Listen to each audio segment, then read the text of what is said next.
You see? I told you we'd live. When dealing with quasi-dimensional physics like the black hole, you can, in fact, divide by zero. Oh, thank you.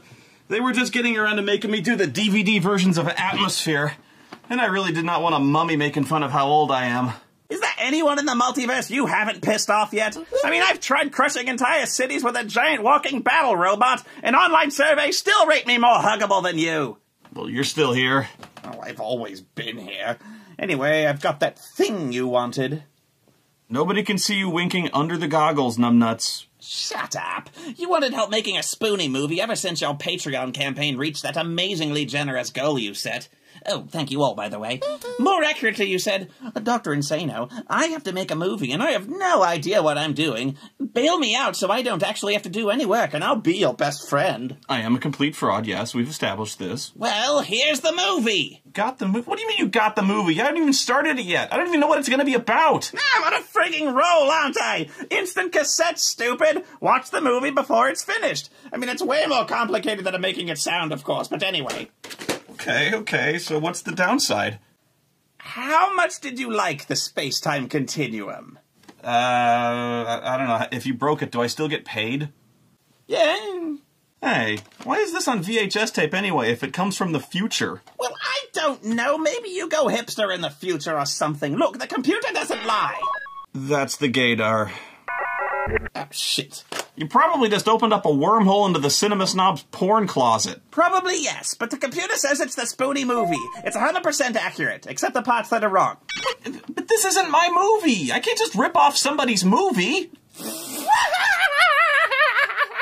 Since freaking when? This is America, homie!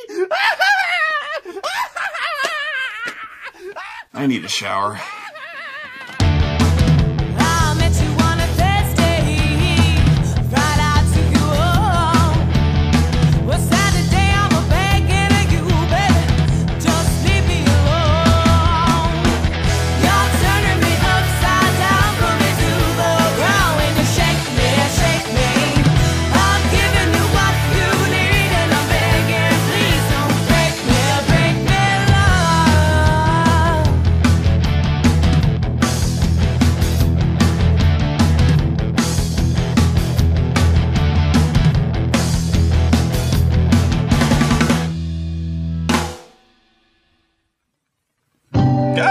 We now join our massacre already in progress. This really is the absolute first thing we see in the movie. Boom! Massacre! Do we lie, people? Huh? You're at the crossroads of your life. Crossroads of your life. A runner chasing dreams that could come true. Oh, come on! You can't have a massacre set to tender music. I thought you were legally required to use Drowning Pool. Already this is a bad sign because the only kinds of movies that do ultra-violence to gentle, uplifting melodies are either pretentious crap or some really fucked up shit. Of course, the massacre isn't really going on now, but they're showing us explosions and death up front anyway, so I'm leaning towards pretentious. Why would they do this anyway? Why spoil all the money shots from later in the movie? In fact, the very first thing you see in the credits is the very last thing you see before the end credits. This would be like having the first thing you see in Star Wars be the Death Star exploding just before the opening text crawl, or reveal Darth Vader's identity in the post-credit episode when, fuck you, Lucas. Like the pebbles on a beach. Wait, Robert Carradine? From Revenge of the Nerds? Oh my god! This must have been some psycho prequel in the series or something where the nerds are pushed over the edge from which there is no return. This adds a whole new dark spin on the series from the beginning when you know they've already killed many times before. Another chess move to make. This song is terrible. It sounds like the theme song for a parallel universe Cinema Snob. No, in this dimension I keep all my hair. And your old camera. That thing sounds like it's run with a diesel engine. Come on, man, go digital! Like hell I will! It's analog! It has a warmer sound! Hipster. Damn straight! And you stole my movie! Actually, there is another version of Massacre at Central High. It turns out that an alternate cut of Massacre at Central High was released in Italy under the title Sexy Genes, in which additional hardcore pornographic scenes were filmed and inserted into the film, including a rape sequence and a naked canyon sequence with Spoonie. I'll take the movie, take it! Mere thought alone. It's a wonder the tape is able to contain footage that nightmarish and evil without bursting into flame. Hey, fuck you, Four Eyes! Not with all the lube in Vatican City, saxophone dick! How does he even know about that? Okay, so as we start, nothing has actually blown up yet, although it might be soon. Nazis love blowing stuff up. Did you do that? What, did he do that? He is actively doing it! In red paint! You have literally caught him red-handed! Spooning. Explain it, make it pretty, or clean it up. Oh, I can do a pretty swastika, normally very negative symbol, but if you brighten it up a little bit, do some happy little trees... Wait, Spoonie? No good spooning. Oh my god! There's a Spoonie in this movie! Spoonie, get some soap. What the fuck, man? He even kind of looks like me with the hair and... Ah, it's freaking me out! You! What the fuck did you do to me? You know, they say insanity's doing the same thing, expecting a different result. And yet... So Spoonie runs off to go soap his swastika, and we meet this guy, and you just immediately hate him. Not only because the actor's trying to play it too cool for school and failing, but it's immediately obvious the screenwriter has no idea how human beings, especially teenagers, speak to one another. Teresa. That's a very nice name. And a very nice smile. Oh, this is so awkward! Shut up, music. This isn't sweet, it's fucking creepy. Who talks like that to someone they just met? I wanted to make love, and I think he did too. But he wouldn't, because of you. Would a fucking Martian write this? Oh, he's Dutch, same thing. Fucking Netherlands. What, you like the Dutch? They think they're so great, well, all their... shit? Hey, Mark. Oh, hi, Mark. Oh my god! This student lounge at a public school is bigger and better furnished than most people's houses. This isn't a student lounge, it's a smoking lounge. I mean, check it out, it's got hardwood floors. I got it! Dutch waffles! Fuck Dutch waffles! Come to think of it, I don't even know what a student lounge is. I don't think my high school even had one, because I don't remember fucking lounging at high school. Certainly not kicking it with a Wall Street Journal on a red velour couch with my 3 other friends wearing tucked-in fucking polos, and one guy with an ugly Christmas sweater. You won't believe it, man. This place is a fucking country club. The story is that David just transferred in and discovers the whole school is being oppressed by the tyrannical regime of these 4 preppy white guys. Seriously, the whole school fears them. I mean, come on. The scariest one looks like what would happen if Fred from Scooby-Doo became a low-grade meth dealer. His old man built the school Olympic pool. The big guy has the worst posture. His gut sticking out, chest back, hands in his back pocket. He looks like a question mark. He's standing there like a big dumb blonde Urkel, which is weird since he looks like Dauber from Coach. Anyone? Coach? The show with Craig T. Nelson and... no? How old are you? You shut up! You shut up! I just had my birthday and I do not need this right now! I cannot believe the school is under the dominion of a gang that shops exclusively at Ralph Lauren. I mean, Spoonie might have to put up with this, but can you imagine them trying to pull this shit on some Crips? Shit, Los Locos had kicked their ass. Los Locos kicked their face. Los Locos kicked their balls into outer space! Well, they would. Anyway, I guess the protagonist is supposed to be David. I think he's going for some kind of James Dean thing, but to this actor, that translates to obnoxiously chewing gum in every scene. Apparently, he knows one of the school bullies, Mark, from a long time ago, and this is something of a reunion between 2 old friends. It seems they have a long and complex history, which serves as the central relationship of the movie. We are never told what this backstory is. I know he's your friend. That's right, he's my friend. He's a good friend of yours, Mark. The best. He really cares about you. He's a friend. When I first met him, he helped me out in a jam without even knowing me. That's it. That is literally all we get. The movie's central conflict revolves around Mark and David's mutual, unwavering trust and loyalty in one another, even after years apart, not knowing if they'd ever meet again. And that friendship is so strong, they're both put in an impossible situation. Will they be able to overcome that loyalty and betray their friend? I don't know many people with friends like that. Friendships that absolute and enduring must have a hell of a story behind them. When I first met him, he helped me out in a jam without even knowing me. He helped you out of a jam? Without even knowing you, too? Oh, It's amazing. Greater love hath no man than this. That's so inspiring. You know, it reminds me of one of my favorite Star Wars Extended Universe novels. Do you remember this one? It was the one about how Chewbacca swore his Wookiee life debt to Han Solo. It was so great. Actually, it wasn't so much of a novel. It was more of a leaflet. It was really short, but I memorized it because it was so good. What did it say? It said, when I first met him, he helped me out of a jam without even knowing me. And so I swore my Wookiee life debt to him. It was written in Wookiee, though, because it was from Chewbacca's point of view. Well, let's do something. Sure, what? Surfing?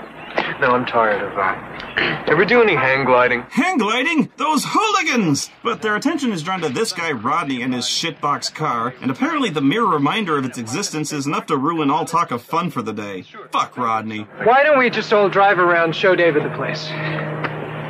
Okay. Paul, we'll take your van. Really? That's the music we're going with? This sounds like an educational film about sorghum. Hey, wait a minute. Shitty elevator music? Panel van heading towards the beach? It's Reb Brown! This is Captain America 3! Ah! Dude, actually, that'd be awesome if Captain America stopped the massacre at Central High. You never see it coming. Bombs are going off, people getting stabbed, then completely out of nowhere. So how were they planning on showing him the place from the back of their panel van with blacked out windows? Whatever, there's Rodney in that fucking car of his. Let's get him! When was the last time this thing was inspected, huh? Looks to me like an awfully hazardous vehicle. I wouldn't drive this car in a million years. You better check it out. It's actually kind of funny how they're not so much bullying Rodney as Rodney's car. Yeah, we don't like your face, Rodney's car. Why don't you come back when you get a transmission? First, we better check the brakes. How about reverse? Good idea. Oh, this seems like a dumb idea since none of them are testing to see if their seatbelts work. I guess we'll see if the airbags work. Oh shit, it's the 70s. Oh god, the whiplash! I need a hospital to see if neck surgery works. David very quickly sees how widespread and violent the bullying has gotten, like in gym class when they force a stocky kid up a rope with a knife up his butt, and of course, the old reliable, the dreaded wet towel snapping.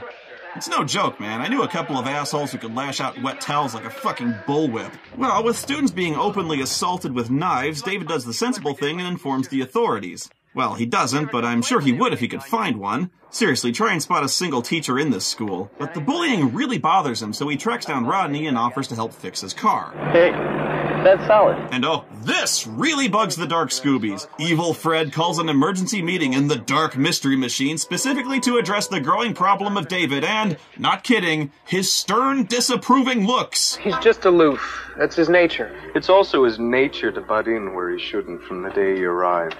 He just doesn't understand how this place works yet. But if he could be turned, he would be a powerful ally. I'll talk to him. It'll all work out. I hope so. Mike tries to talk to David about joining up with the bullies. I'm not really sure how he's supposed to sell this one, you know? Like, hey, come on, David. When you stop and think about this, we're the victims here. Have you seen that Spoonie guy's videos? Gah! Look, I know what you're thinking, but you gotta understand. I mean, we're sticking switchblades up fatties' asses for the greater good, man. You saw what Oscar was able to achieve. Oh, but it wouldn't be bullying if they didn't hassle some good old-fashioned nerds. And who better than Arthur, king nerd working in the school library? Yes, gentlemen. May I be of some assistance? No, thank you, Arthur. Just here to give you a wedgie and fart on your lunch as usual. Yeah, I'm returning a book. Certainly. I'm afraid it's overdue. That would be 20 cents. Oh, Arthur. Man. Just think about how often these guys come in here to hassle him, and yet he still says shit this stupid. Really, he ought to be overjoyed they returned a book at all, instead of just keeping it and tearing out pages and using them to roll joints. Another part of me wonders if the bullies checked out this book specifically to return it 2 days late, just to see if Arthur would be such an officious, oblivious, naive dork as to charge them 20 cents in late fees. If so, this scene is amazing. Please understand, I didn't devise the school's archaic policy toward overdue material, and I gain no personal financial reward from collecting the requisite funds, but... My God, shut up! The first Blue Power Ranger wasn't this obtuse. I mean, not to blame the victim here, but it's 20 fucking cents! Let it go, man! The library will survive somehow! I've known Arthur for 20 fucking seconds, and I want to kick this guy's ass! Whoa, and they don't just dump his books, they dump all the books in the library on him. Good. Hey, Arthur, maybe when you're picking all that shit up, you'll find a book about where you can get yourself a clue. Oh, and the bullies even rule the pool, and they prove it by firmly telling Spoonie to get out of the pool. Okay! Everybody out! Hey, Spoonie! Out! So he does! Hey, gotta say, Spoonie's in good shape. I need to start swimming again. Also, this Spoonie has swim trunks with an S symbol on the left leg. He's got branded Spoonie swimwear. That's a good idea. What the hell's the matter with all of you? You like this place the way they run it? No way. Look, man, to stand around here is a real bummer. Kind of a bummer, yeah. I mean, Mary and Jane here are getting gang raped, so their day's basically shot. Call for help? No, that's just what they'd expect me to do. So that's your idea of a good fuck, huh, Bruce? Really? That's her reaction to seeing a rape in progress on her two best friends. The same reaction of a second-grade teacher returning to an unruly classroom. So this is your idea of sitting quietly and reading the assignment quietly while I'm out, huh? Oh, what's wrong, Craig? You can't get it up for an audience? Oh, well, I guess attempting to shame them was the wrong approach. No, don't you dare scream for help. Hey, Bruce, why the hell are we doing this on school campus? This sort of goes way past dumping Arthur's books, you know? Who is it? Hey, open up, it's Mark. Mark's got a shitty voiceover mic. Oh, damn! David's got a lightning-fast left cross, man. Yeah, good luck subduing two women at once who weigh just as much as you, Stretch. Hey, look, today's lesson was on Australia. And just like that, the bullies get crushed, and they had 3-on-1 odds. Ouch! Hey, can I give you a lift home or something? No thanks, we'll manage. And then bizarrely, the space-age polymer short film music starts up again. This is like the least appropriate music I can think of to capture the swirling tempest of emotions that must be consuming these characters right now following this brutal attack and escape. The trauma of personal violation, the relief of having escaped, the fear of reprisal, anger at their attackers, gratitude, empowerment, powerlessness, and confidence that there's a bright future in solar energy thanks to 3M's new photovoltaic power cell technology. These power cells employ ultra-thin silicon discs with a revolutionary coating material to focus on the enormous fucking boom mic. Oh yeah! Why are you following me? I was worried about you. What do you want? An applause for your Sir Lancelot act? Yeah. Look, I'm sorry. That's the only way I know. That's the way I am. All right, I'm sorry, you're right. Clearly, you had that under control. Later on, David's fixing Rodney's car when, surprise, the bullies show up for revenge. And David's reaction to this is... Come on, David, don't disappoint us. I'm afraid I have to. I've got work to do. Boredom. Get out of there. Go to hell. You're not talking to one of your stooges. No, they're talking to a moron who's trapped under a car and virtually helpless and really should have been at least somewhat concerned about 3 violent psychopaths he just got into a fight with showing up, clearly looking to harm him again. Fuck it. I'll get you out. Oh, man! They dropped a car on his leg! It is gonna be jacked up! So, call the cops? Nope. I wonder if he's learned his lesson. I bet he has. He was even too scared to tell him we're there. Maybe he'd be willing to join us. That's why he kept his mouth shut. Join you? I don't know, maybe. You think he's still mad? Hey, we could invite him to go hang gliding with us, you know? Well, he could go if he still had 2 functioning legs. Oh, shit, he's still mad, isn't he? Oh, my God!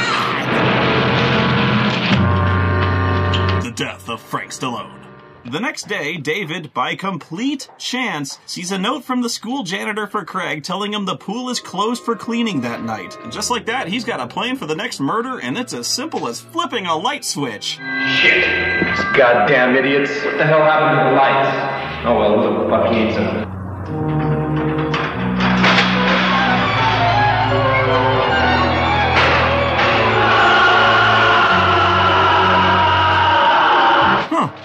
This looks familiar. Doing drugs is like being on top of the world. You just better know what you're jumping into.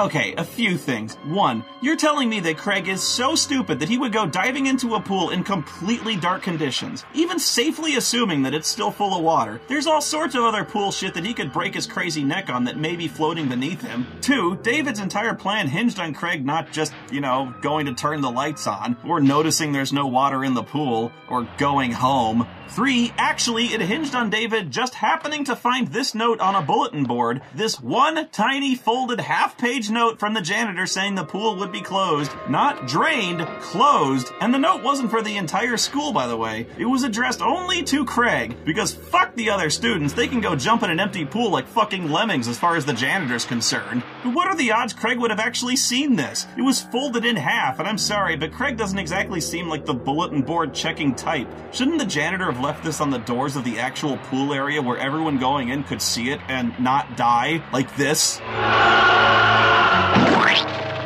I mean, can you even call this a murder? All he did was turn the lights off before Craig even went in the building. And then I guess David just figures, fuck it, and subtlety just goes right out the window. Can you fly, Dobby? He's awfully strong for being crippled in one leg. Well, time for the Mystery Machine to explore the great beyond. And why is he unable to open the door from the inside? Oh, wait, it's gotta blow up, Oh, good. Now, this was realistic back in the 70s. It didn't take much for American vans to do that. And that's pretty much the movie, right? Sure, not as much spoony as you were led to believe, but this is a pretty simple vigilante story. Hero fights the bullies, gets overwhelmed, but at the end overcomes the odds and systematically gets his vengeance on the gang, and at the end liberates the school. We're not done yet. And neither is Spoony. Now the movie gets weird.